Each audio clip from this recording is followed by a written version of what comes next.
नमस्कार, मैं वरुण कुमार। आप देख रहे हैं मनी 9। आमतौर पर अप्रैल इतना गर्म नहीं होता जितना इस साल है। पारा अपनी सभी हदें तोड़ देने के लिए बेकरार है। अभी से ही 45-46 डिग्री की गर्मी है और पसीना पानी की तरह बह रहा है। अब तो पंखे और कूलर भी आपका पसीना रोकने में नाकाम साबित हो रहे हैं। एसी कितनों के पास है, इसका अंदाज़ा आप लगा सकते हैं। अब ऐसी जान निकालने वाली गर्मी में भी लाइट ना हो तो समझिए दिल दिमाग सब जल जाता है। लेकिन हकीकत यह है कि इस वक्त पूरा देश एक बड़े बिजली संकट से गुजर रहा है। तमाम कोशिशों के बावजूद ऐसा लग रहा है कि आने वाले मई, जून और जुलाई भी आपको लंबे पावर कट के बीच दिन और रातें गुजारनी पड़ सकती हैं। अब ऐसा क्यों हो रहा है, इस पर आते हैं। ये चर्चा करने से पहले आप ये जानकर ज़रूर गुस्सा होंगे, आखिर सरकारें गुजरे वक्त के संकटों से सबक क्यों नहीं लेती हैं।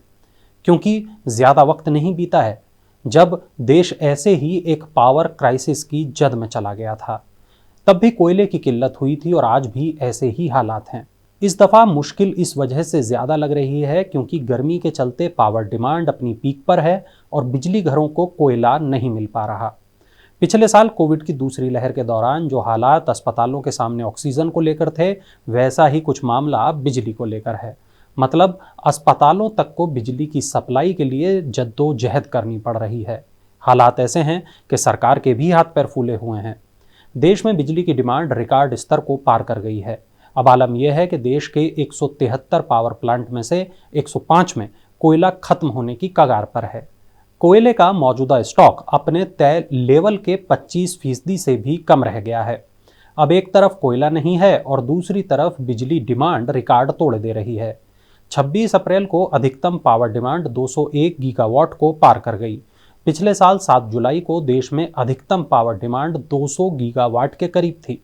बिजली की मांग का आलम यह है जब अप्रैल का महीना भी अभी खत्म नहीं हुआ है। अगर ऐसा ही हाल रहा तो मई और जून में यह मांग बढ़कर 215 से 220 गीगावाट तक पहुंच सकती है। देश में प्रमुख थर्मल पावर प्लांट की अगर बात करें तो इनमें से राजस्थान के 7 में से 6, पश्चिम बंगाल के सभी 6, यूपी के 4 में से 3, मध्य प्रदेश के 4 में से 3, महाराष्ट्र के 7 में से सभी 7 और आंध्र प्रदेश के सभी 3 प्लांट में कोयले का स्टॉक बेहद कम लेवल पर पहुंच गया है। पावर प्लांट्स की शिकायत है कि रेल रैक की कमी से कोयला मिलने में देरी हो रही है। बिजली संकट का अंदाज़ा इस बात से लगाइए कि देश की वित्तीय राजधानी मुंबई और इसके आसपास के इलाकों में जहां पहले 24 घंटे बिजली रहती थी, वहां अब लगातार बिजली कटौती हो रही है। बिहार और उत्तराखंड में भी ग्रामीण और शहरी क्षेत्रों में लगातार बिजली कटौती हो रही है। राजस्थान में बिजली की मांग में 31% की बढ़ोतरी हुई है, जिससे हर रोज़ 5 से 7 घंटे बिजली की कटौती की जा रही है। अगर बात यूपी की करें तो भारत में सबसे ज़्यादा आबादी वाले इस राज्य में 3000 मेगावाट बिजली की कमी है। लगभग 23,000 मेगावाट की मांग की तुलना में आपूर्ति केवल 20,000 मेगावाट की हो रही है। बिजली संकट की वजह से कई शहरों में 8 से 9 घंटे तक की कटौती हो रही है। इन सब के बीच ये भी जान लीजिए कि अलग अलग राज्यों के बिजली डिस्कॉम्स का कोल इंडिया पर हज़ारों करोड़ रुपया बकाया है। देश के सभी डिस्कॉम्स पर कोल इंडिया का कुल 7,918.72 करोड़ रुपए बकाया है। इसमें वेस्ट बंगाल को 1,066 करोड़, झारखंड का 1,018 करोड़ और तमिलनाडु का 823 करोड़ रुपए बकाया बना हुआ है। गर्मी भी सारे रिकॉर्ड तोड़ रही है। देश के कई हिस्सों में तापमान लगातार बढ़ रहा है।